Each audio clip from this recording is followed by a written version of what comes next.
صلوا على محمد وآل محمد وآل محمد وأجمعين.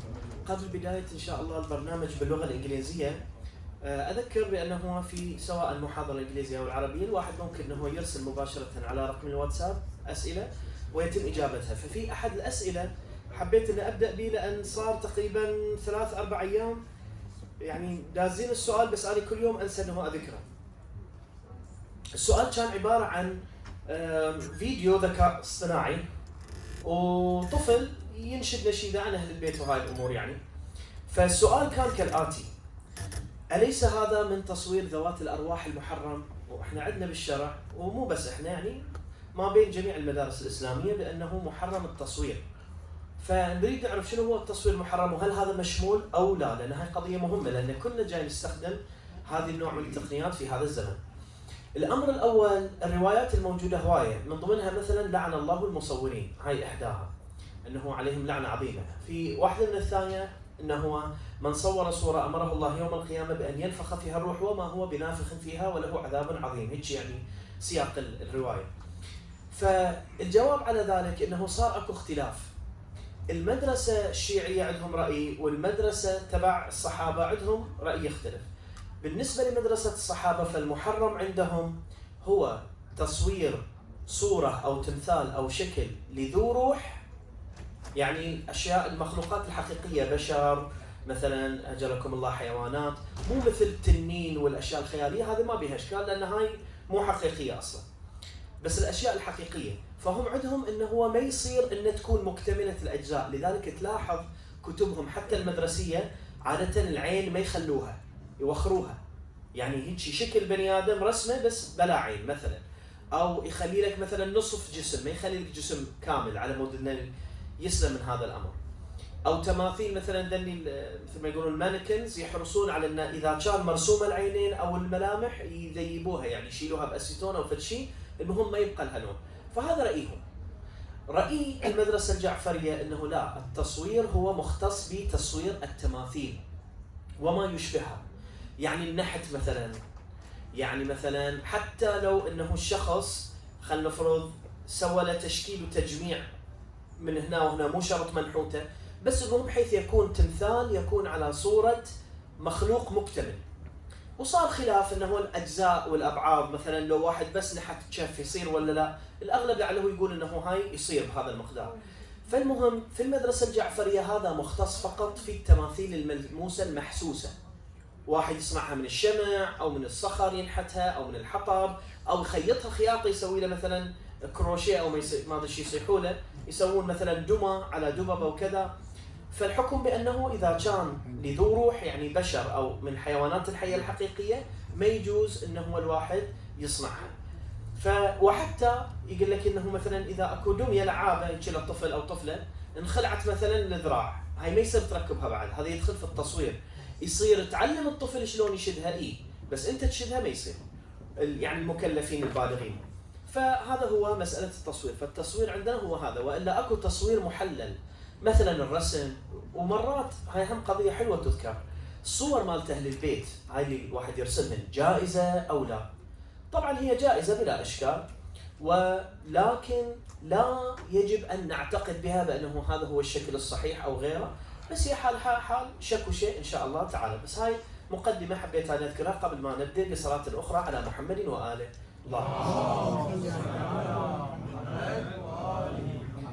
So now, as we are easing towards the end of the month of Ramadan, reflecting upon the days that we have spent close to Allah subhanahu wa ta'ala, and reminiscing on how we could keep our gains, it's very natural for every one of us within the holy month of Ramadan to be on a better behavior. Not the best maybe, but better behavior. Because the atmosphere is compelling. And especially when you meet fellow brothers and sisters gathering in these places, you feel very spiritual. Wa alaikum salam. And so it is very easy within Ramadan, or relatively easy at least, let's say that, to actually be very good in our demeanor, in our actions, in our dress. It's very modest, very, very good. But the question is, how could we keep our gains after Ramadan? The answer to that is simple but also complicated at the same time.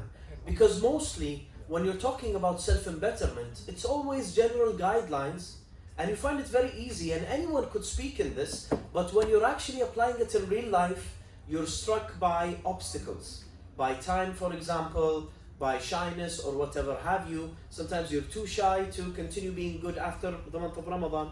So we want to talk only about the practical things that we could do to keep Ramadan with us, because Ramadan will only leave if we force it to. Ramadan could stay with us forever. We could continue our Ramadan regimen indefinitely, but if we have enough willpower. So, how to regain this willpower and how to maintain it? First of all, of course, in the narration, Ramadanu Rabi'ul Quran.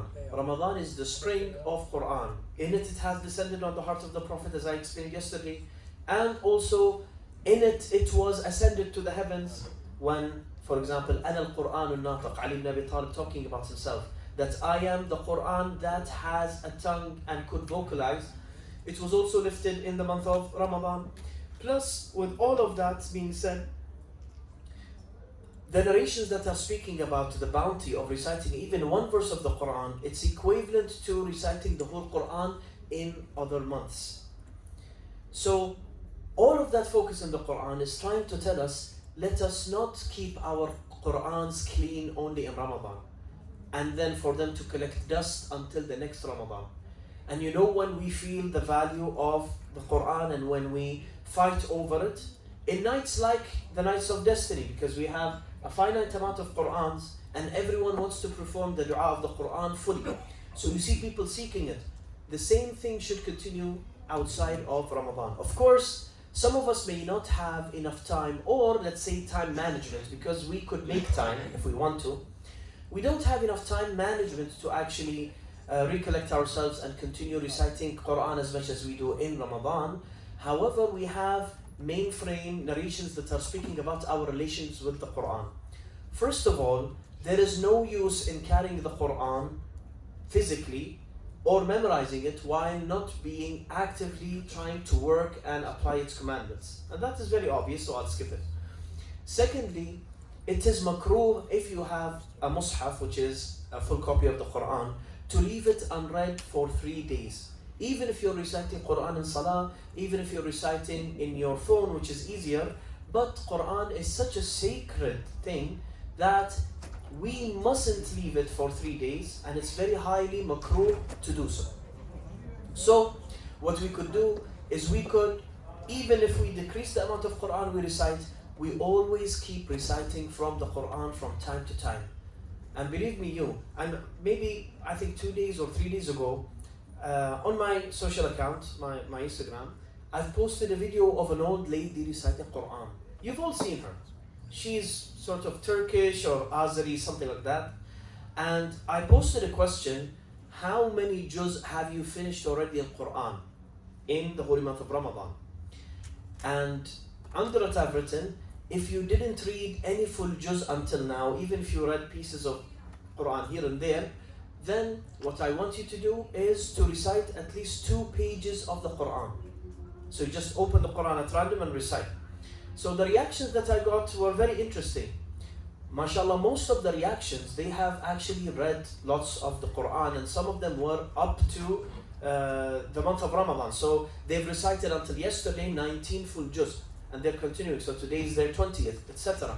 Some of them have finished the Quran already twice, and they're gearing towards the 3rd, some of them towards the 4th. But some of them, unfortunately, have also said and stated, of course in secrecy, and not anonymous, but between me and them, they said that we didn't get the tawfiq to recite the Quran. And then I asked a question. What makes you say you don't have tawfiq? Tawfiq is like a coat hanger, Whenever you don't have a proper excuse, you just say, I don't have tawfiq, as if Allah is depriving you from reciting. Of course, وَمَا ظَلَمْنَاهُمْ وَلَكِنْ كَانُوا أَنفُسَهُمْ يَظْلِمُونَ. The Quran says, we have inflicted injustice on people not, but they have inflicted it upon themselves. So there is a reason why we did not keep up with the Quran. And the easiest thing you could do is just have a challenge with yourself that today you would actually finish reading a substantial amount, like 5 pages or whatever have you, and then go through, and for that to continue until the next Ramadan. That's the first thing. Second thing about keeping Ramadan and keeping fast, what Ramadan does is teach us that just like we could live in a society which it encourages, especially in nights like Qadr where we all gather, you see here amounts of people you would never see in normal days of the holy month, for example, but it teaches us how to be alone. This is a skill that every Muslim should hone. What does staying alone mean? As simple as it sounds, staying alone. In the holy month of Ramadan, for example, when it comes to the time from 3 p.m. till 5, if you're off work or if you're off studies, you find no one going out. But we'd regularly go out in this time. And we postpone our outings until the night. We rest at that time. In that time, some of us don't get to sleep. They have insomnia or whatever have you. It's very difficult for them to sleep just for 2 hours randomly in the day. And so they just stay up with their thoughts, thinking, etc. So why is loneliness good? Loneliness was mentioned several times in the narrations, just like sociability. Sociability is highly praised, but loneliness is also highly praised. But when is loneliness praised? It's praised in 4 areas. Either you have a big project and socializing would mean that you won't finish it, or that you want to seclude yourself with Allah subhanahu wa ta'ala, like Ali ibn Abi Talib used to do. Ali ibn Abi Talib used to exit his household after his children sleep, and he leaves and he goes and prays to Allah subhanahu wa ta'ala and then returns back. So some of us use that for prayer and reflection. Some of us, instead of doing either, which is either something for the dunya or something for the akhirah, we just stay idle. And the fourth thing that people sometimes do to use that or utilize the time that we have is spend it unwisely. So Quran wants us to ideally, and also Ramadan wants us to ideally spend the time that we have alone in doing something that is very fruitful, because just like we need time with people, we need time away from people for ourselves. And Amir al-Mu'mineen has mentioned this very glorious narrations that within the day you have 4 hours. ساعة لربك وساعة لعملك وساعة لنفسك وساعة لأهلك and of course ساعة لنفسك, this is the hour that you use to aid yourself to be energetic in the rest of the hours. So the narration translated roughly into English that every believer should have 4 hours in the day. An hour for his Lord, an hour for himself, for work, an hour for himself and an hour for his family, and the hour for himself is the one that he used to energize for the rest. Of course, it doesn't mean that you should segregate your day exactly by 4 and spend equal time doing this and that, but it's a metaphor saying that you must at least have a time in the day that is not very short, okay, and not excessively long, but just enough so that you would do these things. So we need time for ourselves sometimes. And in the end of time, some of the narrations mention that a very good reason why people may seclude themselves is because of how bad the society or the world will turn out to. And we've learned that firsthand when the coronavirus happened. We were all afraid from each other. We are all afraid to go out, afraid for our families, for our lives, for our health, and we stayed at house. So it's very weird. The way we treat our body is much better than the way we treat our souls. So if someone told you you're going to die if you go outside, there's a big probability if you get this virus and contract it, you may get pneumonia, and then they cannot salvage you, they'll ventilate you, God forbid, and then you may be gone. So no one went out of his house. Believers, non-believers, scientists, poor people, all of them stayed. But when someone tells you that in a certain time, see, Corona, it's just extended for like 3 years, 3 years and a half maximum, but we bared with it. And we were successful in living and then going back again into life, maybe 40 or 30 pounds heavier because of all the food we consumed at that time, and actually excessive resting and no sport and no exercise, but we managed. But if someone was to tell you that there will be certain times in which you are not to exit your house because not your body will die, your soul, and your soul is your vessel in the thereafter. وَالْآخِرَةُ خَيْرٌ وَلَلْآخِرَةُ خَيْرٌ وَأَبْقَى. That the thereafter is better and more lasting. And in another verse of the Quran, it says, وَإِنَّ الْآخِرَةَ لَهِيَ الْحَيَوَانِ. That the thereafter living is the true life. What we're living now is just a passageway. And in the narration, إِنَّ هَذِهِ الدُّنْيَا دَارُ مَمَرٍ وَلَيْسَتْ بِدَارِ مَقَرٍ. That this world is just a passageway. It is not somewhere that you would stay indefinitely. And of course, if we would live indefinitely, then life wouldn't give us a chance. It will be just oversaturated with those that are before us. Just like the story when Musa alayhi salam, the Israelites told him, let Allah relieve us from death. So Allah relieved them. So you'd see like your fourth grandfather still alive, and you're still alive, and your children are alive, and that's the way it was until they could not care for each other, and then they said that please return it to however it was before. So at these, and of course Musa lived for extensive years. They didn't live like 80 years like we do now, so hundreds of years. So they had time for that to happen. Anyhow, so what I was saying is that, you know, death is part of life, and indeed death is true life, as the Quran says. So if someone comes and tells you that if you exit your house in these years, then there is a big likelihood that you will lose your soul, you may exit your religion or whatever have you, we would be pompous and we won't be afraid enough, and we will exit our house. In some narrations, كُونُوا أَحْلَاسَ بُيُوتِكُمْ. Be in your houses as...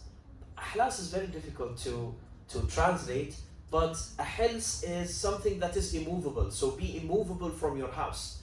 So basically, there are drastic measures that we went through to save our souls from dying from the coronavirus. And the narrations show that there will be a time in which we must do that to protect ourselves and our families. But we must have faith in heart. So basically now, when we are looking at the general gist of religion and how it wants us to treat ourselves, it does say that staying alone sometimes, not only is it important, but sometimes it is obligatory for us so that we will be saved, inshaAllah ta'ala. So Ramadan comes to teach us this, so we must learn how to benefit from our time if we are alone. Because sometimes we say, like if you're a husband or a wife and you have children, you say, I really wish to have just 2 days of free time from morning until night, and I'll finish all of my chores that are stagnant and I've been procrastinating for about months. You know what? If you get these 2 days, you wouldn't work for some reason. You would just opt to relax and say, okay, I'm deserving of having a break. I'm deserving of doing nothing, and then suddenly these days finish. And in your heart, you know you did nothing, but when you go back to your family, you say, oh, I benefited from this time a lot. So, Quran, Islam, Ramadan, they come to teach us that being alone is a skill, and whatever we do, it must be done to perfection, including when we're alone, we must be focused and we must have our goals present. Which takes us to the final point. If we want to keep Ramadan with us, we have to plan. Just like we're planning now. You're planning when you're exiting your house to get here in a timely manner. You're planning how many juz you're going to recite to keep up. You're planning when are you going and where are you going to Qadr night. You're planning your worship. Planning makes perfect. It's not training only that makes perfect.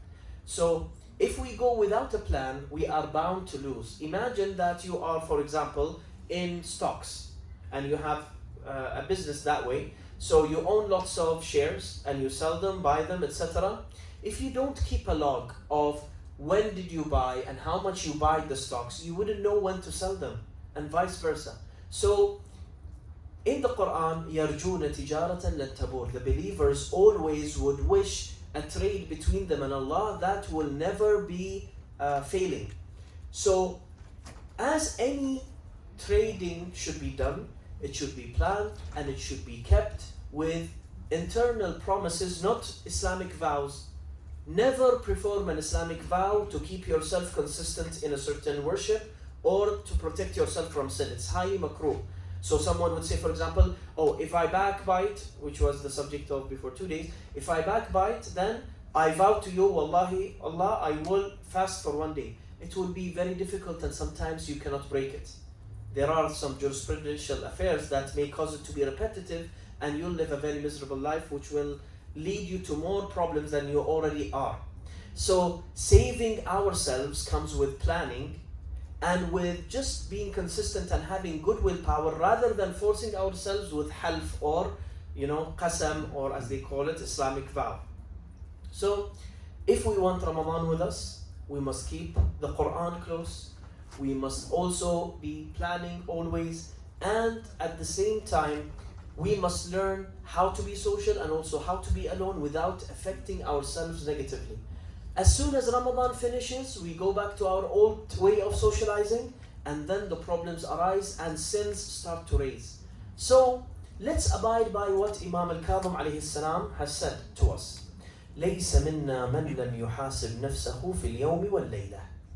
He is not one affiliated to us, the person that does not account himself at least once in the day and night.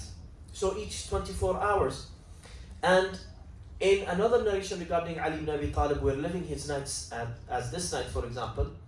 حَاسِبُوا أَنفُسَكُمْ قَبْلَ أَن تُحَاسَبُوا وَزِنُوهَا قَبْلَ أَن تُوزَنُوا. Account for yourselves before Allah accounts for your actions.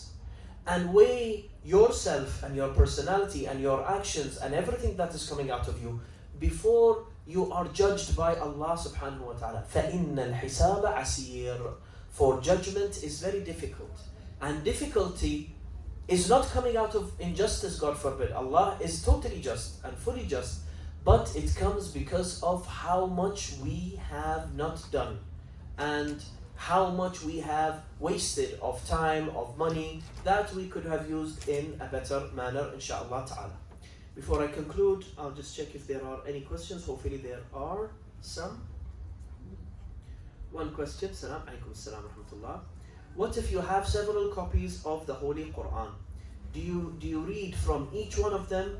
Because I've mentioned in the beginning, before I started that, or through the lecture, that not reciting your copy of the Quran for 3 days, it is highly unrecommended. It is as if you are, the 3 days, you remember when that is mentioned also? When you have a problem with a friend and when you stop talking to each other, the maximum is 3 days. And if those 3 days elapse, then Allah's damnation, la'natullah, falls on both of them. The one that has done the injustice and the one that the injustice has fallen upon him. So some people ask the Prophet, we know the person that has done the injustice is deserving of Allah's la'nah, but what about the other? He said, he did not go and pretend it was his fault for him to be forgiven. They must retain relationship, at least to the basic level, decency, interacting civil with each other. So I've went far from the subject. So going back, if I have several copies from the Quran, do I have to recite every single one of them? When the narrations are speaking about this, about Hajr al-Quran, and you have to recite your copy, it's speaking about your copy, which means the copy that you usually use, or the one that you own, for example. So if you own 6 or 7 or 8, but you usually recited one, it applies to that one. So at least one of the 7 will be the one that you choose to recite, and the rest, if you really need them, like if you have family members coming to recite every Friday, that's excellent. And that's actually something some families do. When they go to Friday lunch, while they're serving the lunch, the men will be reciting, and then they will be eating, and then after everyone eats, also the women do their recitation, and that's a very beautiful thing to do. Anyhow, if you need them, keep them. If you don't, then it's preferable that you donate them, and donate them to somewhere or some person that actually needs them. Thank you for the question. Another one. Assalamu alaikum. هل ممكن دمج ختم القرآن بالقراءة والاستماع إذا لم تتمكن من القراءة? So the question is, we know the bounty of reciting one verse from the Quran is like reciting the Quran in other months. So I sometimes can't recite the Quran, because I'm busy traveling, whatever have you. So I am listening to Quran. Does that count as a completion, khatma Qur'aniyya? Unfortunately, it doesn't. Per all sources of emulation, كل المراجع, they say, if you're, for example, sitting in Dua Kumail and you're not reciting with the reciter, you are not given the ajr of reciting Dua Kumail, but rather only listening, which is lesser. So we must mumble at least. At least air is coming out, even if you're not hearing yourself for some reason. air is coming out and you're formulating words, that is recitation. So even if you want to listen to Quran instead of reciting it, recite while the reciter is reciting also. Otherwise, it is unfortunately not considered. And this is something that has happened to me in, I think, 15 years ago. I was praying next to a person I didn't know, younger than me, 3 years younger than I, and I noticed in prayer he did not move his mouth. You'd ask me how, because I was hearing the person on my right mumbling, but my left is fully silent. So I could see with my peripheral vision that his face is just, stationary, not moving. After the prayer, I told him, غفر الله لك, and he said, so I told him, I didn't see you reciting in salah, you were just keeping your mouth closed. So he said, yeah, I'm reciting in my heart. And I told him, no, but this means the salah is invalid. He said, really? I said, yeah. So I asked him, how old are you, etc. So, he spent several years praying that prayer. And unfortunately, yes, it is invalid because takbir is one of the arkan, the rudiments in prayer. Takbir, not raising the hand, that is mustahab. Takbir is saying Allahu Akbar. So even throughout full prayer, if you hold your hands like this, Allahu Akbar, for takbirat al-ihram, ruku' sujood, it's fine. ولكن زينة الصلاة رفع اليد بالتكبير. Or زينة الصلاة التكبير, sorry. Which means lifting the hands up. So, what I'm trying to say is because he did not recite takbir, his salah is invalid. If he recited only takbir and did not recite the other things, we could be lenient with him. Like, for example, he does not recite, let's say, tasbih in ruku' or sujood. We would consider his salah as correct. So that is just something linked. So in prayer, keep at least air running out and you're mumbling the words. So that's another one. Thank you very much for this very beautiful question. A third one. Assalamu alaikum. Alaikum salam. Does taking a blood test invalidate your fast? No. Taking blood out, whether by injury, whether by syringe, whether by whatever have you, that does not invalidate fasting, and it does not invalidate prayer, and it does not invalidate wudu. So even if someone did his wudu and then he cut a finger, or his whole arm was cut, let's take the severe thing, your wudu is still there. Wudu is not broken by blood coming out. So taking blood from your body, that is not breaking your fast. However, it is makruh if it is like for hijama, like bloodletting, and like the Sunnah Nabawiyya, the very well known one. But if it is for, let's say, necessity, like medical necessity, whatever have you, that is fine. There is no makruh in it also. Assalamu alaikum. Oh, that's actually a person that is not present, so let's skip this question. Assalamu alaikum, Shaykh. Alaikum salam. If you need blood let me open this actually. Blood transfusion or injection, does that invalidate your fast? No. So putting blood into your bloodstream does not invalidate your fast, except on the opinion of some marja's that say that if something is strengthening, like IV fluid, like blood, is put in your blood, then it is your fast is invalidated. So let's say the majority of maraja' say that receiving blood will invalidate your fast. Sayyid Sistani, for example, he says no. Whatever enters into your bloodstream, injection, IV, vaccine, blood, that all does not invalidate your fast. Even for hydration? Even for hydration, yeah. Even for hydration. Because we don't actually have a narration that speaks about these cases, and it's not considered drinking or, what do you call it?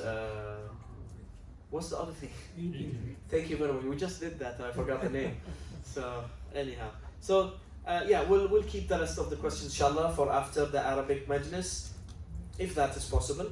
وأفلح من صلى على محمد وآل محمد.